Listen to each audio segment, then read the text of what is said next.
Ang pagpasok po ng isang stepmother sa ating buhay ay isang malaking pagbabago na karaniwang nagdudulot ng halo-halong emosyon.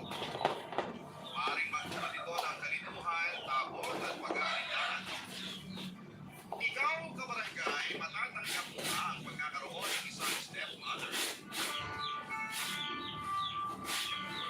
Dear Papa Duke, magandang araw po sa inyo. Ako po si Jam at lumaki po ako sa isang masayang pamilya.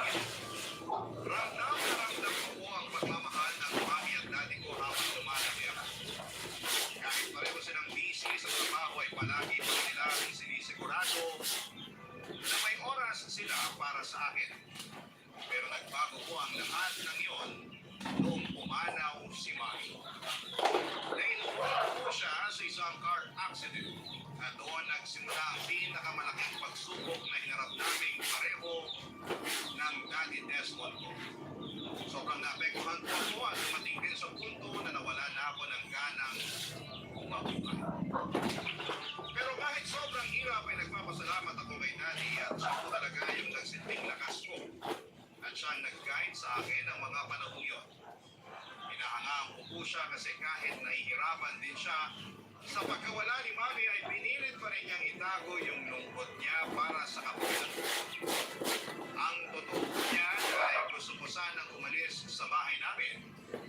Kasi tuwing pumapasok ako sa sala, kusina at kahit sa mga kwarto ay naalala ko lamang si Mami. Pinausap ko si Daddy noong isang beses at sinabi ko sa kanya na baka pwedeng ibenta na lamang niya ang bahay namin kasi ayun ko yung feeling na lagi ko naaalala si Mami. Pero hindi gumagawa ni Daddy na ibenta ang bahay namin kasi pinaghirapan nila ni Mami ang pagpapatayo ng bahay na yon ng napakaraming taon. Hindi po naging madali yung mga pangyayari sa bahay na yon, Papa. May mga pagkakataon po na bigla na lamang akong umiiyak at may isang pagkakataon pa nga na narinig ko si Daddy na nagtitigilan ng bahay. Pero kahit na mahirap ay pareho kaming nagpakatatag. Sa totoo lang ay sobrang laki po ng bahay para sa ating dalawa. Kung may pera lang po sana ako ay baka bumili na ako ng maliit na kondo para makalis na kami sa bahay na puno ng ala-ala ni Mami. Pero wala po akong magagawa kasi college student lamang po ako noon. Pero pinangako po talaga sa sarili ko na kapag nakapagtapos na ako ng pag-aaral at kapag nakapagtrabaho na ako ay bibili ako ng maliit na kondo para sa amin ni Daddy. Sana po ay huwag niyo po akong masamahin. Hindi ko po pinupura. Ang mga ala-ala ni Mami, gusto ko lamang po na magkaroon kami ng fresh start ni Daddy. Pero sa ngayon ay titisig ko na muna ang buhay namin ang puno ng masasaya at malulungkot na mga ala-ala. Lumipas ang ilang buwan mula nang namatay si Mami habang tahimik ako na nag-aaral sa kwarto ay biglang pumasok si Daddy at kinausap niya ako tungkol sa isang bahay na hindi ko po inaasahan na pag-uusapan namin, Papa Dudu.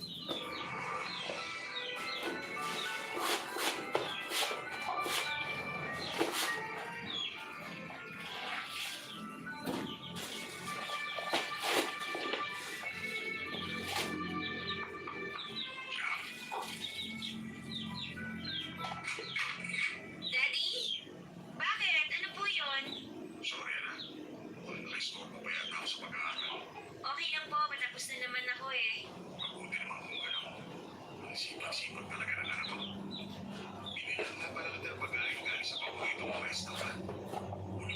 Inasal ko naman ha. Sige po, thank you. Kaya pala, gusto sana kitang kausapin. Tungkol saan po? Ikaw ano yung nakakalipas mula nung wala sa akin ang mami mo, hindi ba? Sa totoo lang, hindi pa rin ako nakaka-move on sa pagkawala ni Mami. Daddy naman kasi, ibenta na natin tong bahay. Mas lalo lang tayong nadidepress dito kasi naaalala lang natin si Mami. Alam mo na hindi ko pwedeng gawin yun. Ibinutang namin ang mami mo bahay na ito na napakaraming taon. Naiintindihan ko naman po. Pero sana, pag-isipan niyo na lang po yung suggestion ko. Sa tingin ko po, mas makakabuti yun para sa ating dalawa. Huwag ka mag-alala. Makapaalam ko naman sa'yo yung magiging desisyon ko sa kanil. Basta po, wag na wag niyo akong iiwan ha. Ako pa naman, huwag ka mag-isip ng ganyan. I love you po, Daddy. Kaya ka ba? Grabe ito, anak. Kaya pala, tungkol sana kung sa gusto ko pag-usapan natin. Bakit po? Ano po ba yun? Nakikita ko kasi natidepress ka tuwing naalala ng mami mo. Ang wala mo. Sa palagay ko, oras na para magkaroon tayo ng kasama rin sa bahay. Ano ibig kong sabihin? Kukuha po tayo ng kasambahay? 19 years old na po ako, Daddy. Hindi na po natin kailangan ng kasambahay. Hindi yun ang ibig ko sabihin. Ang ibig ko sabihin, mahirap kasi ako magkakaroon ng bagong mami. Ano? Ganun na lang po ba kadali sa inyo palitan si Mami? Daddy, ayoko. Okay na po ako tayong dalawa lang ang magkasama dito sa bahay. Kasi sana mabigyan mo ng chance sa Tito Vanessa. Napakabait yung tao.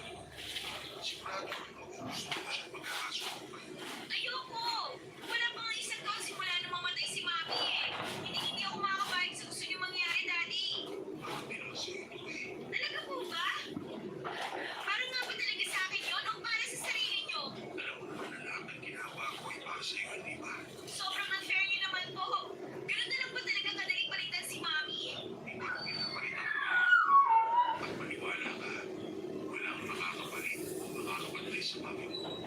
Ang gusto ko naman eh, magkaroon ka ng mother figure. Bahala kayo. Basta huwag na huwag niyo siyang pagtitirahin dito sa bahay natin. Hindi mo pa nga nakikilala ang Tita Vanessa. Husga mo na kagad. Kilalanin mo yung tao. Wala nang dahilan para makilala ko pa siya. Kala ko pareho tayo nalulungkot dito sa pagkawala ni Mami. Yun pala nakapag-promo na kayo. Walang pagsalita ng ganyan. Kaya ako na sinasabi ang lahat ng to sa'yo eh.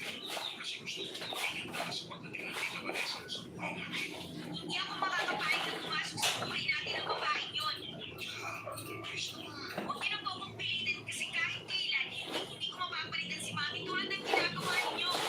Sige na, lumabas na kayo sa kwarto ko. Gusto ko na po mapag-isa.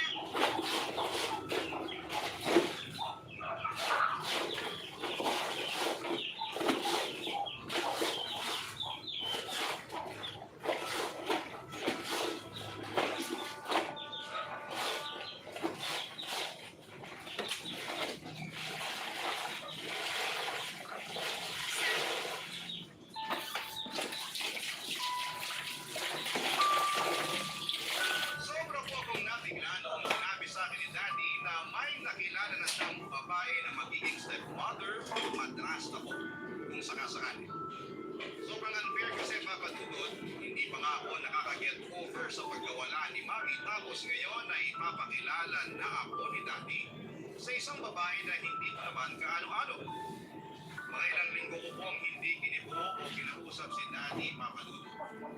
Galit na galit ako sa kanya noon kasi pakiramdam ko ay parang pinapalitan na niya si Mami sa buhay niya. Pero hindi ko gusto at hindi ko gusto si Daddy sa pagkawaliwanag yung akin. Sabi pa nga niya, hindi niya ako pipilitin at tanggapin ka agad si Tita Vanessa sa Kailangan ni Daddy ay gusto si Tita Vanessa at hayaan ko sana siya ay ipakita sa akin na karapat-dapat siya na maging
mantika si Tita Vanessa kasi hindi ko naman kaano-ano yung sila mismo ang naging sabi na tawagin ko siyang tita kaya wala akong naging choice.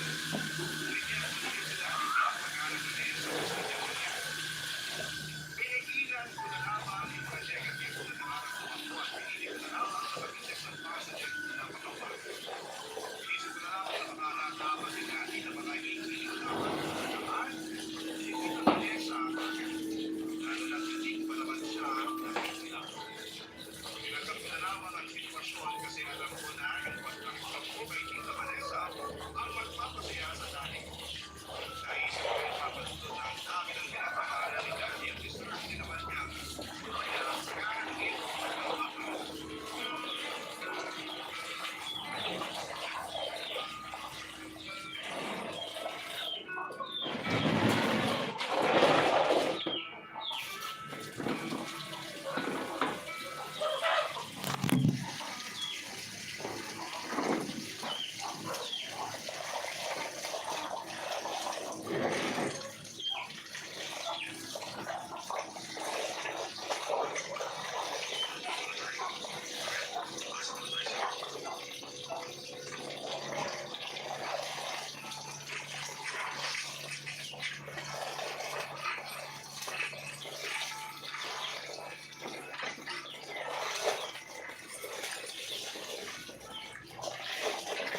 Daddy, hindi ko narinig na nakapark na pala kayo. Nasa bahay ko ba si Ruben yan?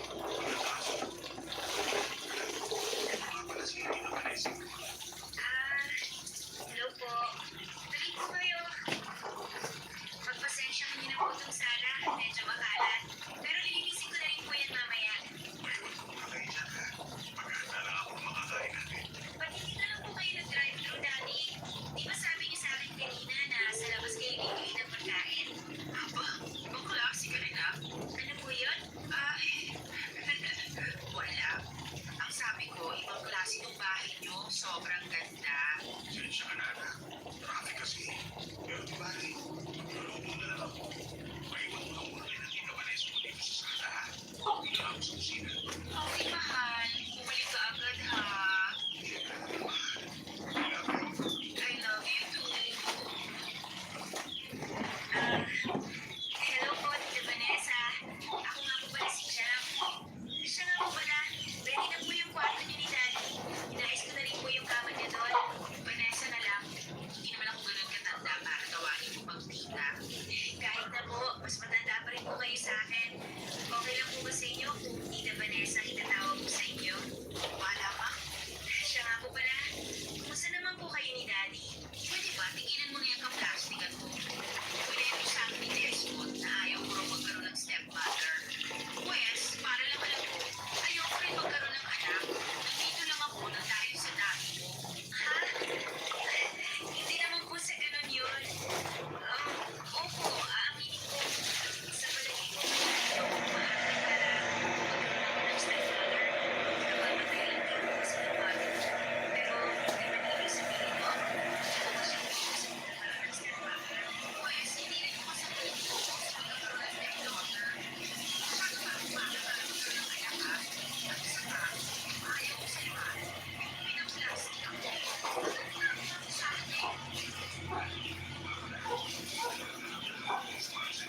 So,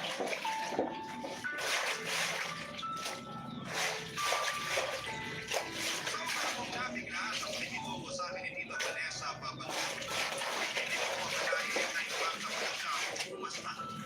Napag-isip-isip ko nga din po na mga may itong si Tita Vanessa kasi kinikimkim niya talaga ng sobra yung sinabi ko kay Daddy na hindi pa ready na magpapagod ng papa.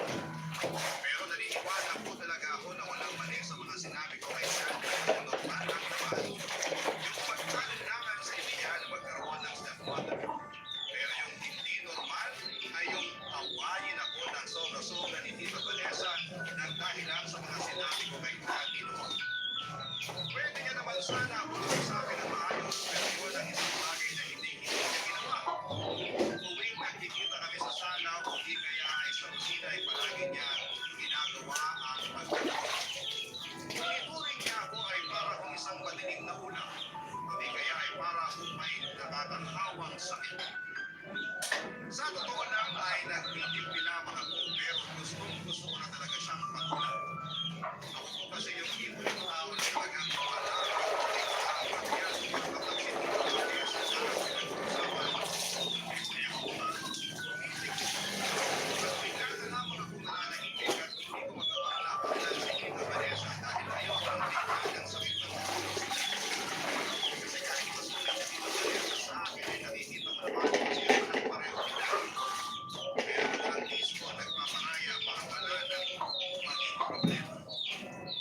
pero dapat tutok pa naman ang ilagay ko ay mas nawala may isang beses na naman nagbukas ako ng pagkato ay inihagis ni Tita Vanessa yung pinagkainan niya.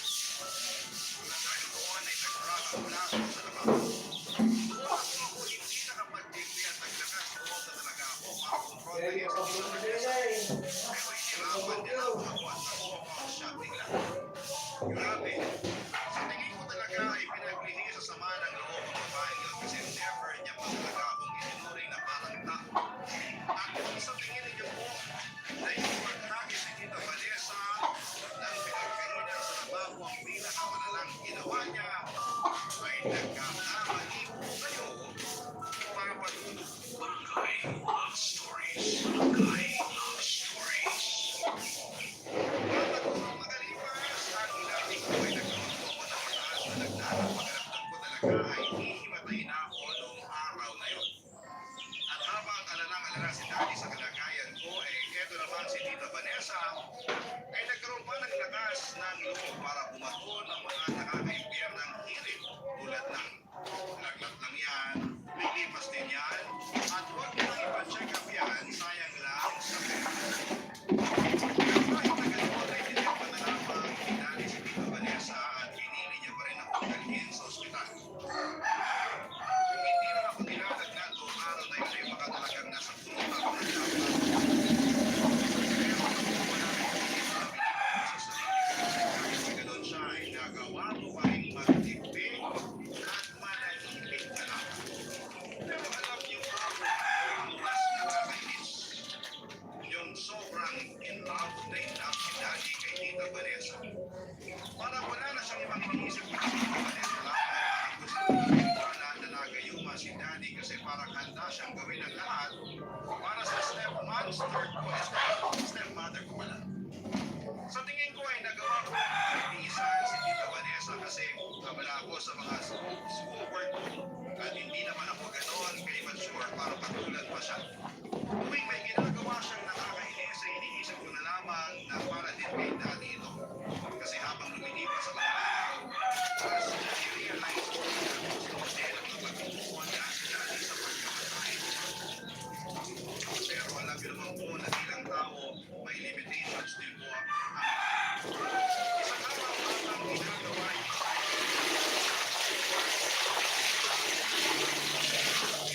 na nasa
Naku, huwag ka na magkapala pa.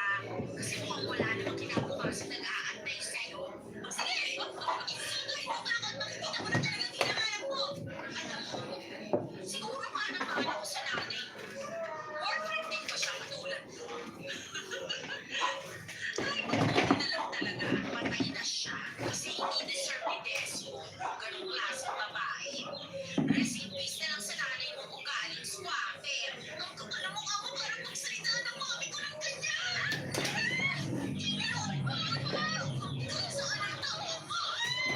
Bago ang reverse yan. May sinabi mo to na sa mami ko. Ayaw mo. Over my dead body. Ayaw mo. Sabi ko sinabi ko eh. Sabi ko wala nang ginawa sa'yo para tatuin mo ako ng ganito. Manigas ka. Wala akong papawiin. Bitawan mo ako ng tubig. Ano problema mo? Napakahayop ang babae ka. Matagal ko nang tinis yung mga ate mo at nagpapakita mo sa akin. Pero hindi ko tinisin na pagsalitaan mo ng masama ang mami. Ay, ka! Wala ka sa balik. Itinakwanan ko.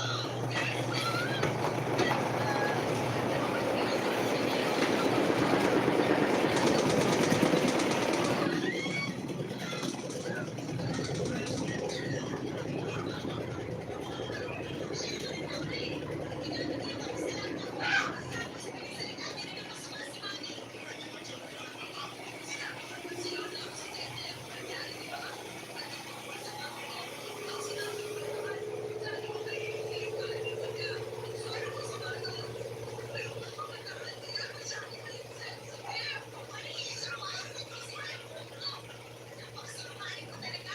Storyteller ka naman na ngayon. Ang galing mo kasi gumawa ng kwento eh.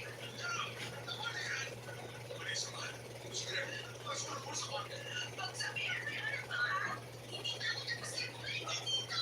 Lumayan mo ba ako? Pagkalit ko ka na.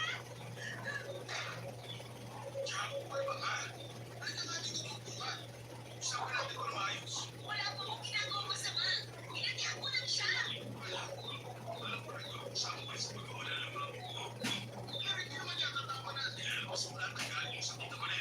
Hindi ko kasi ganun yun. Ang totoo nga yan, matagal na niya akong ginagawa pero pinagtitiisan ko lang siya. Kasi alam ko ba na mahal niya siya eh.